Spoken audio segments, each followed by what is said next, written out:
Welcome to the Senior Moment Podcast, where we dive into topics that deal with seniors and senior living. If you are a senior, work with a senior, or have a senior in your life, this is the podcast for you. You never know what topics will be discussed in each and every episode. Hosted by Cindy Cannon and Brady Dabbs. This is the Senior Moment Podcast.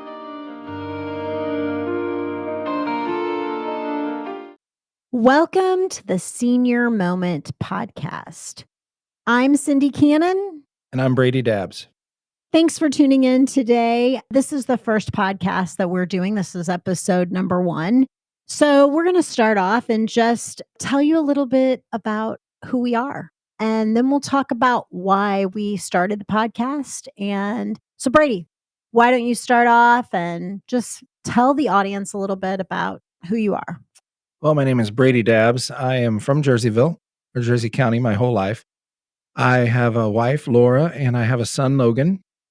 He's 14 and a half. I like spending time with him. We like playing ball, football, baseball, you name it. We like sporting events, attending sporting events together. I like country drives, just really kind of the rural thing, being raised in Jersey County. A little bit about my journey that led me here is I attended out of high school. I graduated in 93. I attended Lewis and Clark Community College. I did change my mind a couple times, but ultimately I graduated with a bachelor's degree from Greenville University, and it was in organizational leadership. However, I knew marketing was where I wanted to go, and that's what I wanted to do, marketing and sales, and the two really go hand in hand. My first job came in May of 06. My mother-in-law actually cut out an employment ad from the Jersey County Shopper, which is no longer in existence. And it was for a marketing director for a nursing home. And I applied for it. I got the job and I was there over 18 years. So it wasn't what I thought I'd do. When I think marketing, I think, Cardinals, Blues, Rams or something back in the day. I thought, it'd be great to market for one of those, teams. But it's definitely a path that I'm glad I chose because I do have a passion for seniors and I do really enjoy what I do and visiting with the seniors and just being around that population. I really enjoy that. I will also say that, where I was, the nursing home eventually grew into a CCRC, which is a continuum of care retirement campus. So we offered every level of care for seniors. And it was, nursing home was, short-term rehab, long-term care, short-term rehab, memory care. We had independent and assisted living later on, and we had retirement villas. So it covered every area. Over the years, I've hosted dozens of events, senior events, from lunch and learns to bingos to after hours events. And I have enjoyed all of that. Just getting to know the seniors in my community.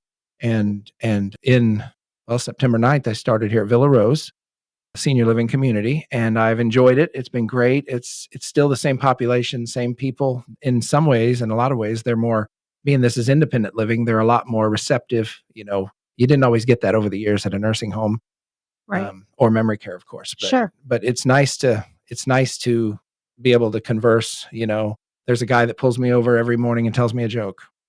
I mean, it's really just refreshing. And like I said, it's the population and atmosphere that I really like. So I've just had that passion for seniors for a long time and just going to continue on with that.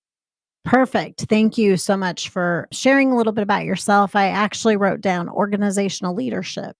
I'm going to come back and ask you about that. I don't even know that I realized that. So my name is Cindy Cannon.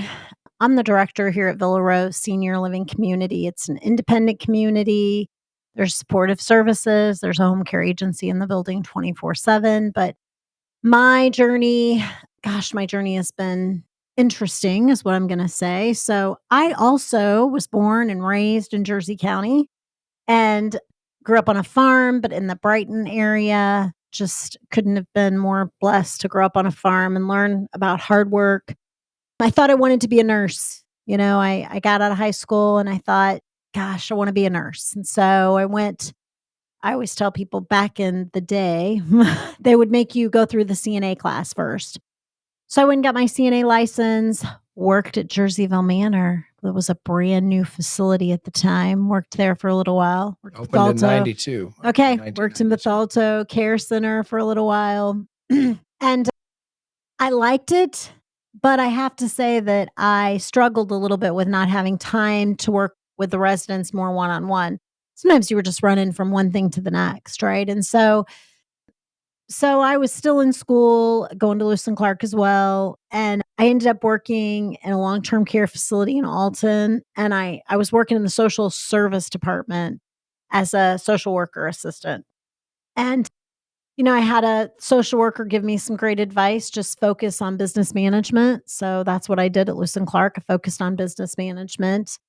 And my journey landed me from, working in a union office for a little while, took a couple years off. So I was going to say I'm single, but I have a couple of adult children, Alicia and Johnny. Alicia's married, no grandchildren. So took a little bit of time off with both children and worked in education for a little bit when they were in school, worked for an agricultural company for a while, which every job that I had led me to where I am today. Interestingly, I came back to my roots, which was working with seniors, worked marketing and sales for a home care agency. That is where, gosh, I need to think back, Brady, what year it was, but that is where I met Brady. And I was marketing home care and he was marketing facility with all types of care, right? Yes. And we started kind of partnering together. You're going to have to tell the story of when I wanted to work with you and you said, Yeah, you approached me, I remember, Mm-hmm. and I'd seen you, but I hadn't really talked to you. And you came up and you said, let's market together. And I said, well, I think we're competition. And you said, what do you mean? And I said, well, home instead of what? And that was kind of my thought. But it was a great partnership. We both did help each other, and still to this day, up until recently, you were calling me if you had a referral, and Yeah, we try to help you out any way we could. But yeah, it was a great idea. Our lunch and learn coming up on November 14th, actually, senior living options. We actually did that a couple times. we did. We did that a couple times. Man, that was so long ago. I'm not even sure what year it was, I know I but have that to was think back. I obviously could come up with it, but yeah, yeah, it's a long it time was ago. back. It was a long time ago, and Yeah. I'm thinking, oh gosh, 2000. It had to be in Oh, Bounce Back early was there. So 2000s. That's what I'm thinking yeah, too. Sometime around there. I think it was somewhere in 08, 09, I Okay. think is when All it right. was, because we Okay. had the Bounce Back dining room at that point. Yeah. And we did the first one in there. And then we also didn't we do one at the library in Carrollton? Carlinville. We did at the hospital in Carlinville. They gave Okay. us that room where we did Okay. one about different like Medicare Advantage plans Yes. and traditional Medicare. We did one that's where we had Connie come and speak about the home care side of it, the skilled home care side of it. So Brady and I have been working together for years. I think we sat down and talked like what between us, what do we have, like 40 years Yeah. experience Close. of working with seniors. You're over 20 and I'm just under 20. So Yeah, exactly. So it's, we've been in the senior industry a long time. And I ran a large home care agency in Springfield, Illinois for years. Got a lot of great experience. My parents started aging and I needed to really be closer to them. And so this position was an advertisement for this position and I applied and here I am 5 years, a little over 5 years I've been here. So Villa Rose Senior Living Community, independent living. And we, through the years, I think Brady and I have seen a lot. One of the reasons that we wanted to do this podcast was just to educate people. If you are not in the senior industry, you don't know the language. If you have elderly parents or you yourself are a senior and you're going through things, you're not sure what to do. And so, we hope to have a couple of at least 1 or 2 episodes per month We hope to have guests come on, talk about specific topics. And, if you are a listener and there is a topic that, you just have some burning topics that you're really interested in, you can always let us know. You can reach out to us on socials and let us know you'd like to hear more about a specific topic. And we'll investigate. We'll see if we can't get an expert to come in and talk with us a little bit about that topic. We've got our ideas, but you might have yours as well. Exactly. Right. So, right. There are things that we see all the time from families and challenges that people might go through, but somebody listening could be going through something that we may not feel like we have enough information, but we can find somebody, right? I mean, between your networking and my networking, typically we can find someone out there. Don't you agree? Yes. Yeah, we can. I do. I agree. So that is a little bit about, the why behind this, right? I know for myself personally, I can sit and think back to family after family after family come in and they don't really know which way to turn. They don't understand the language. They don't understand. They just don't know which way to turn, right?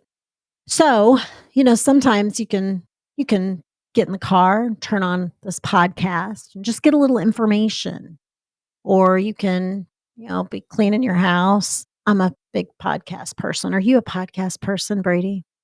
I'm getting to be. I'm going to have to be. You're going to have to be. Brady likes to watch. Oh, I'm a big Dateline 48 Hours fan.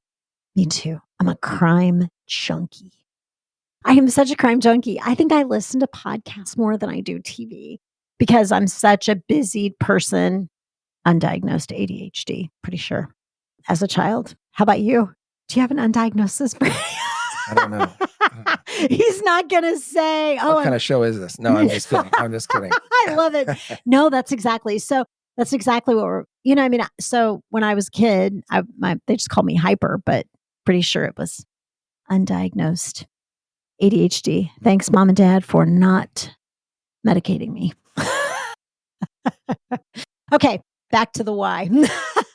So I was going to say, while Brady and I are doing a lot of talking, we do have someone here who's producing. Brett is over at the computer and he's doing the clicks and he's able to look up and research some information. So when we do have people in here, if there's some kind of topic we need to, or some kind of statistic that we need to look at, he'll pull it up for us and we can all kind of look at that information. We have a little setup here at Villa Rose. So that's where we're going to be broadcasting from. I was going to say the last time we started talking, Brett, what is the senior? I call it the senior tsunami, but what is the numbers on that? Baby boomers are turning 65. It's how many baby boomers are turning 65 every day? So baby boomers are born between 1946 and 1964. 4.1 million baby boomers are expected to turn 65. Over 11,200 will turn 65 every day. And the trend is expected to continue through 2027. So, we talk a little bit in our intro, Brady, about, the podcast is for who? Well, the podcast is for definitely, younger seniors and their children, people that are going to run into these and have to make decisions in the coming years. My own mom, I'm going through this with my mom right now. All the years I worked in a nursing home and retirement campus, I never dealt with that until after I'd left, and then my mom had fallen. So we're going through this right now. She had fallen, was down for 14 hours, and she ended up on dialysis and needing ICU for a week, medical floor for a week, rehab for 7 weeks, and then she's in independent living right now. And you just never see that coming. You just don't see that coming. And so you can see it coming, and some people do, but I think for some out there, it can be just a phone call away. Yeah. And then all of a sudden, what do I do? Right? They're in the hospital. The kids all work. I That's mean, right. what do you So do? it's the I call it the sandwich generation, right? So you have a son you're raising, right? You have a family you're trying to raise, and now you're having to figure out a plan for your mom. So you're right in the middle. You're caught between the two, your own immediate family and your mom, right? So you're trying to care for her, trying to take care of your family. It's so I just am, I'm very unfortunate, but I'm just now getting past that. So, you know, gosh, my mom passed away 5 years ago suddenly with brain cancer. Now we only had 6 weeks. So just so people understand, we've lived it, right? We don't only just work in the industry, but we have lived it personally. So, my mom died very suddenly. My dad diagnosed with frontal temporal dementia 5.5 years ago. Went to Mayo Clinic to get that diagnosis. Well, I was going to say we dealt with it for 5.5 years. He's been gone a year and a half, but, was in a facility for 5 years. We went through the memory care, long term care. We went through the, cannot use the legs, have to use a lift. We went through tough decisions. And I am super blessed to have a couple of great siblings that was able to help me walk through some medical decisions with me to help me. And just so people understand a little bit about who we are, it's like we not only work in this industry, we have dealt with it on a personal level. When I was at the home care agency and I taught Alzheimer's and dementia classes to caregivers, and I can't even tell you how many times I taught those classes, like, more times than I have fingers and toes until you live it. Until yeah, you don't appreciate it until or appreciate their situation until you go through it. That is exactly right. I thought, gosh, I teach the class, right? I know what to expect. It's like, man, it hits you. And you're like, wow, it's exhausting, emotionally draining. You'd go visit dad and whether it was a good day or a bad day, you get in the car and 9 times out of 10 you cry yourself home on the way home because, you know, you just don't understand why he's got to go through it, right? Yeah, it's tough. It's tough. And so I do think I am educated in the senior industry. Like, I know what to expect, right? Can you just for one moment just put yourself in the shoes of someone who has no idea? I work in the banking industry and I have absolutely no idea about senior living, right? And now I'm trying to figure it out. And I got a short time to do it because the social workers, the hospital has called me and said, we're discharging. Where you want to go? What are you going to do? Right? And boy, that's exactly how it works. That's exactly how it works. Yeah. And you've got a short amount of time to educate yourself. I mean, everybody wants their parent to go somewhere where they're going to get great and excellent care, right? What do you do? They start talking about, which, you brought up, we're going to have this November 14th, we're going to have this lunch and learn here where we're going to just talk about the different levels of care. I get the question all the time. They call in and they say, well, I think I'll look at assisted living or supportive living. There's a difference. And they don't understand that, and financially, it's a big difference. And so, we encourage you if you're tuning in before then, jump on our Facebook page, tell us you want to come to that or call in and get your reservation in. It's totally free. Get a lunch here. We're going to talk about those different topics and you can find out a little information. All right. I was going to say to what you just said, some people, they know where they want to be or they're touring places they want to be, but then is that where they can be? Because you're right, there's a whole financial part of that, Right. and that comes into play as well. So, but yeah, there's many, many, many, many things to think about when you've got a mom or dad aging, somebody has a fall or an illness, ends up in a hospital, and yeah, and the discharge planners, saying, "Hey, we're going to move them We're going to move them by Friday. And you're sitting there going, I haven't toured anywhere. You're freaking out. You don't Yeah. know if you go on reputation or try to tour them. Do you have the time to do it? Kids are working. There's a lot to it. And like I said, I will say I don't think I appreciated as much up until the last few months with my mom, having to go through that with her. Cause I dealt with people going through it on a professional level, but never on a personal level. Right. And I think that's where kind of an eye opener, like, hey, I knew the ropes, but yet it still went the same way as for somebody who doesn't know them. Yeah. I mean, it's just different. I mean, like I said, from someone who thought they understood, again, taught a class on it, like, this is piece of cake, right? And then you go through it and you're like, whoa, it's different. It's different. It's hard to explain the difference, but when it is your loved one, man, it's different. And, you're right. I mean, it's almost like you're in fight or flight mode. You're not really sure, right? Those social workers are going, well, we can send them to this place, or this place. You're like, I don't even know if I've heard of those places. Take that one off your list, please. Exactly. I mean, exactly.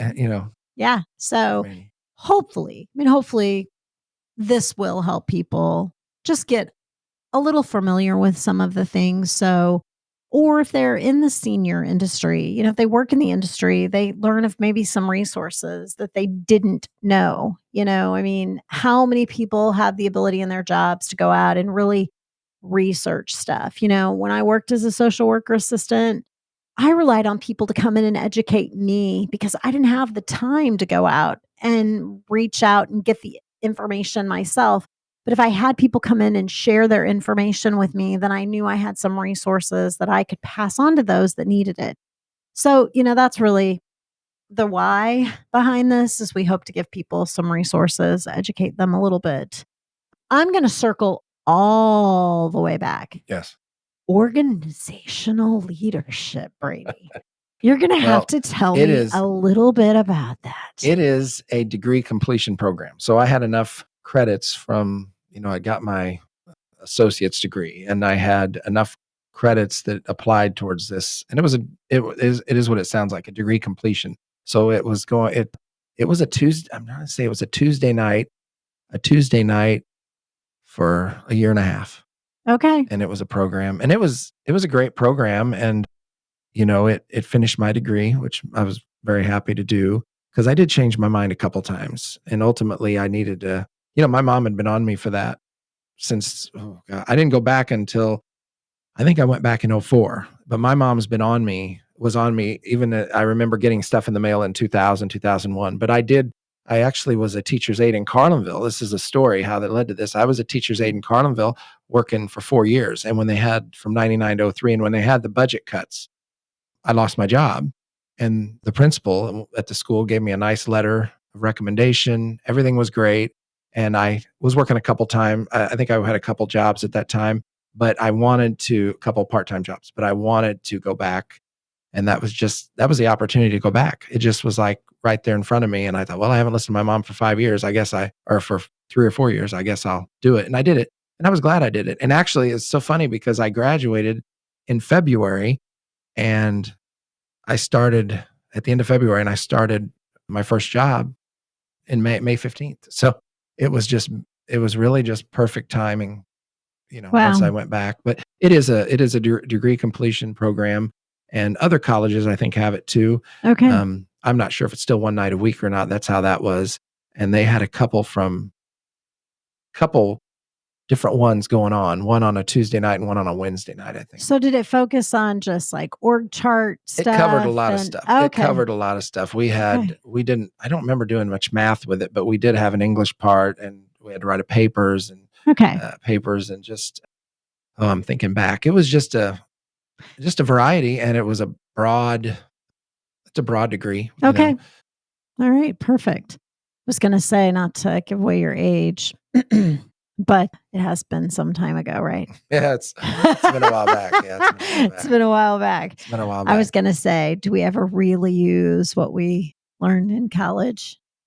Not much. No, but sometimes you need it. Oh yeah, yeah, you do. But sometimes I think, I learned more sitting next to a CEO than I ever did in college. Experience. There's no substitute for There experience. is Honestly, absolutely. experience Yeah. will always be so important in Yeah. what any job is, really, no You're matter right. what it is. You're absolutely right. The experience is definitely But where we do have you. to jump through the hoops Yeah, to get there. absolutely. Absolutely. Like I said, I sat next to a gentleman who ran an agricultural company and just learning the operations of that. And there was a great operational guy and couldn't do what I do today if I wouldn't have sat underneath him for years and watched him do his thing. So, but yeah, sorry, I had to circle back. I was like, organizational leadership. That sounds really good. I don't even know. I don't know. I don't know what we were class 72 or something. I don't know. That probably is the right number. I don't know what class they're on today or if they do it. I don't know. Interesting. But it was the right time for me Sure. to go back Yeah. because it just all timed out perfect. And then it was less than 2 months after I was out that I got the job. Yeah, it's just all perfect timing. That's what I kind of said, when I look back at my career too. I think wasn't really sure why I landed in the place I landed, but it all ended up just falling right into place. I was going to say I worked in education. I worked in alternative education for a while and I had a fabulous manager there, and that's really where I learned to deal with people who sometimes weren't the easiest to deal with. You get some irate people, and she always just got calmer and calmer and calmer. The more excited they got, the quieter she got. And, I just learned a lot from her. Right. So I still use those techniques today sometimes when you're dealing with staff members or family members that maybe, you know, haven't really focused on what they're thinking about things all the way through. Anyway, it's just interesting. And we remember Interesting. those people. We remember those people who've helped us over the years. Yeah. So I was going to say the home care agency that I worked for sent me to a training one time. And, I've never forgotten this. It was very impactful to me. So one of the exercises, like one of the first things they did was, it was like I don't know, their top leadership program. But anyway, they gave you a sheet of paper and they wanted you to write 2 people in your career that have been influential, that have influenced you. And so I wrote two names down. And they maybe only asked for one, but man, I struggled with one because I had 2 people, you know. And then they went around and they asked you why, why you would put their names down. Well, I put 2 people. I put Judy Bates and Alan Lash. Okay. So I said, well, I have 2.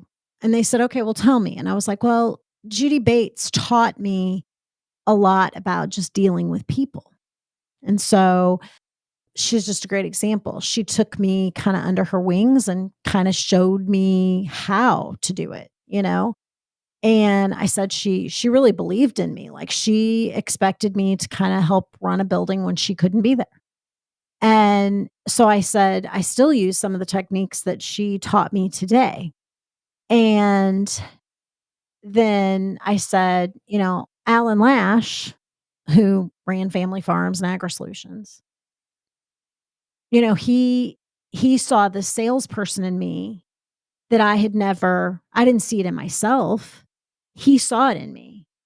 And, I've told the stories before about interviewing forever at that place, finally didn't get the job. And then he calls me and he wants to meet with me because he wanted to create this position for me. Sent me to the Dale Carnegie training, and he basically he's seen more in me than I saw in myself. Right. So I said that's why they're on there, because he believed I could do a whole lot more than I ever even thought about doing. So at the end of the class, after you go through all kinds of stuff, they say, pull that sheet out. So you pull the sheet out, who's on your list? Judy Bates and Alan Lash. When you leave today, go be a Judy Bates or Alan Lash for someone else. Oh, that's kind of okay. Wow. Okay. So basically that's what they were trying to get you to really focus on. what that person saw in you that you didn't see in yourself, or that person gave you an opportunity where, and I know Brett's not going to talk, but he can tell you that that's kind of my thing, isn't it?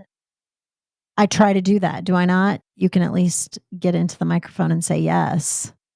I mean, don't I? I really do. I try to.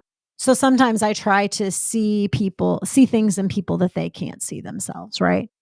I like Because that exercise. That was good. yeah, yeah. So it's just a reflection. I'm a big self-reflector, by the way. Some point, I'm sure we'll talk about that. But when things go not so great, I tend to think back like, okay, what was my piece in that? And how can I do that next time differently? Right.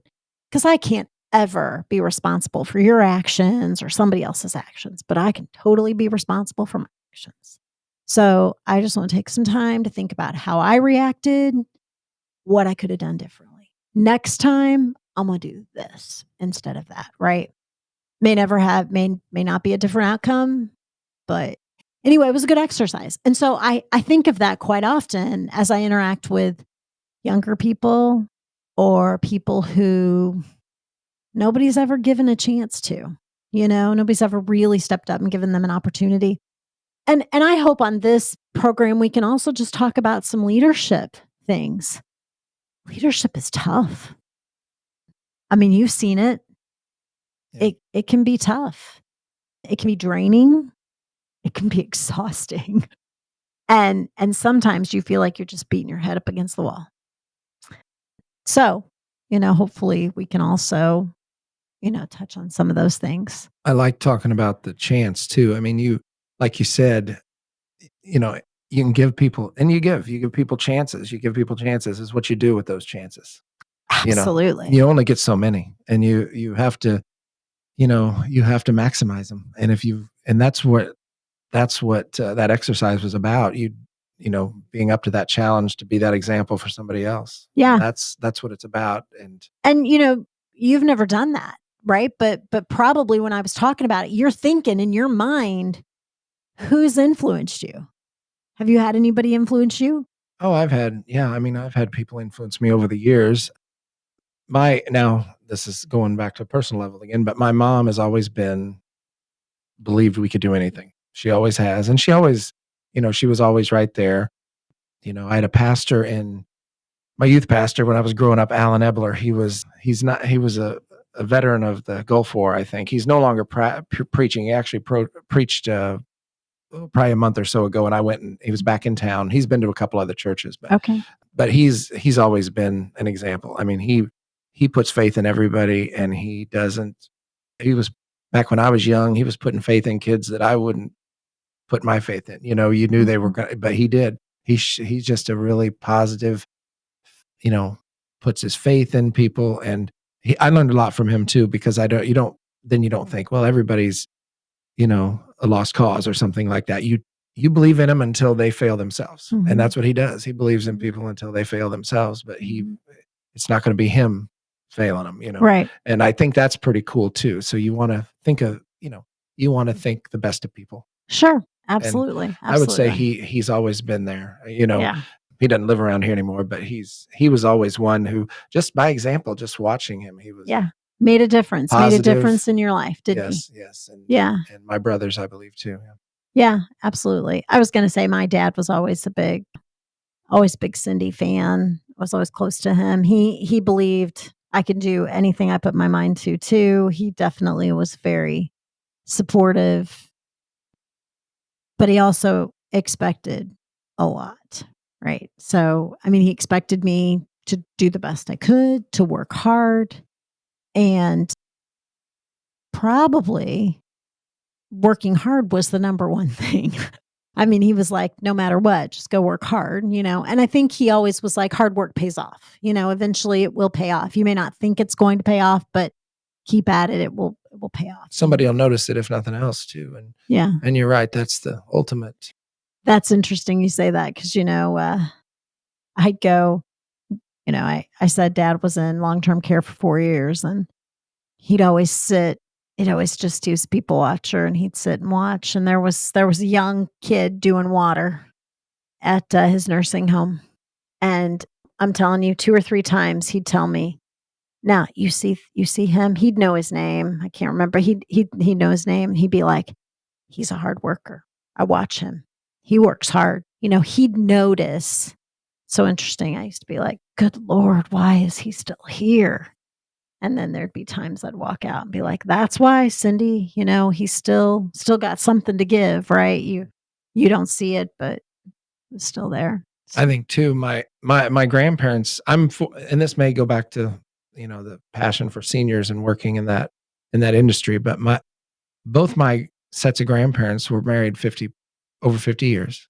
They were always around, they were local, and I had a lot of good memories with both my sets of grandparents. So I think also that too, not everybody gets that. I mean, it's a shame if a kid doesn't, yeah. a grandparent doesn't see the grandchild or the grandchild doesn't have a grandparent. It's Yeah. so sad, but I was very fortunate that I did and was very close to all 4 of my grandparents. So I was gonna say I never had my mom's mom was still alive, but never didn't have a grandpa. My dad's parents had both passed away. So, they were gone before I was born.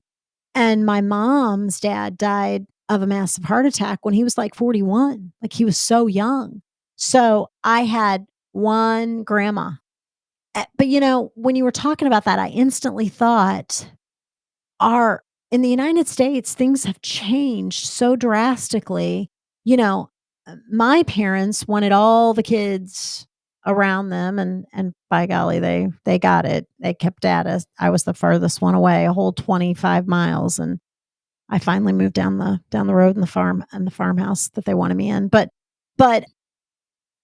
we find now that a senior will come in and you've got, a son in Iowa and a daughter in Nebraska, and families not local like they used to be. Years and years ago, it was you stayed around your hometown, you didn't venture off.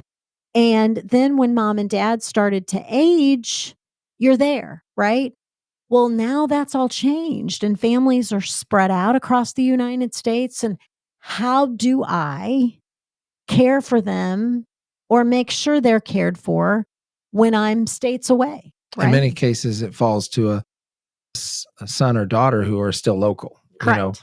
They may be all over the place, the kids, but one of them's local enough to Yep. take over the care, and then it falls on them. My mom was in that case with my grandma.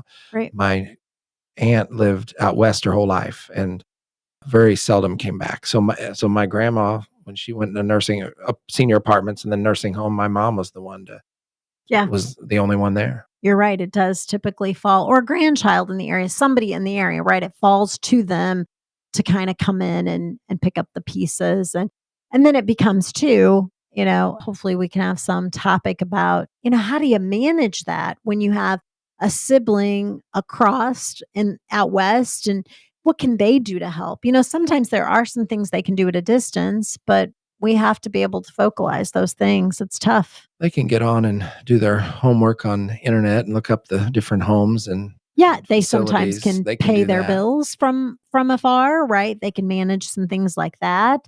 I mean, they still can manage some things, but sometimes the local person has to be able to say, tough conversations. People just don't sometimes want to have tough conversations, but I was going to say, me and my sister, we kind of went through that too. We were doing a lot of the hands-on care. We had a I have a great brother and sister-in-law. She's really my sister.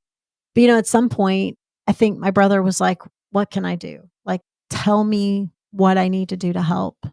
And even though we were all local, we were like, he can manage a farm or he can help us manage some stuff like that. So, we were able to kind of divvy up some things. My sister took care of financial stuff. I took care of medical stuff and some of the farm management business, but he helped do some of the physical farm stuff. So, you know, sometimes just having those conversations, right? It's And tough. and then in some cases, you have families that don't talk much or get along, and that's a whole nother area. Yeah.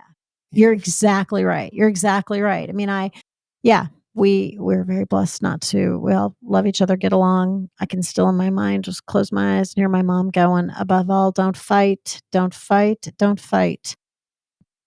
And so to honor her, we were not going to fight. But not everybody has that attitude, right? So, or were raised by parents that were, was just very blessed in that case.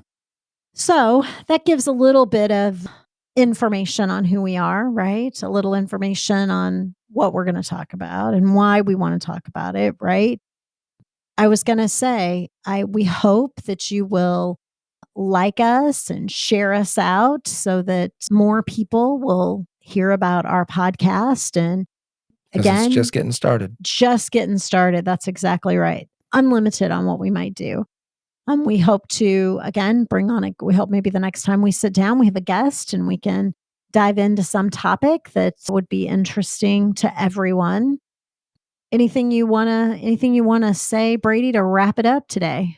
No, I think everybody, like I said, it's the sky's the limit. We're just starting this podcast. The topics, I will say, are, especially if you have senior parents or are in the senior industry at all, what we're going to talk about is going to be, if not yet, they're going to be familiar to you. They're real familiar to us, but they're going to be, they're going to be more familiar to the listeners because you're going to go through this eventually, and many of us will. And I'm going through it now Yep. to some degree. So Yep. yeah, you just need to, what we're going to have is going to be, related to seniors, and whether it's, we don't know what topics yet, but we're going to cover many of them, and they all affect seniors. Yep. And we all know seniors if we're not working in the senior industry, we know seniors. They're our friends and our family. And so we want to put this out there as a resource and maybe help somebody. Right. I mean, 11,200 per day, right, Brett? Yeah. As he shakes his head because he's refusing to speak. That's a lot of people. A lot of people per day are turning 65. And so this can reach a lot of people. Thanks for listening today. We appreciate it. We hope that you'll catch us on the social. Let us know if there's a specific topic you're interested in talking about.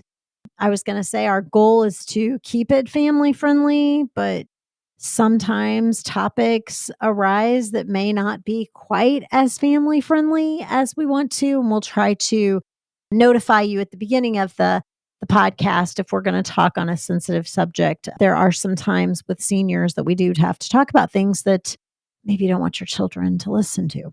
So maybe this isn't a turn it on in the car while you're driving to school conversation. So we'll try to do that at the beginning of the podcast if we think it's gonna go there. All right. Well, thanks again, everyone, for listening. We are glad that you chose to listen to us today, and we will catch you the next time. Take care.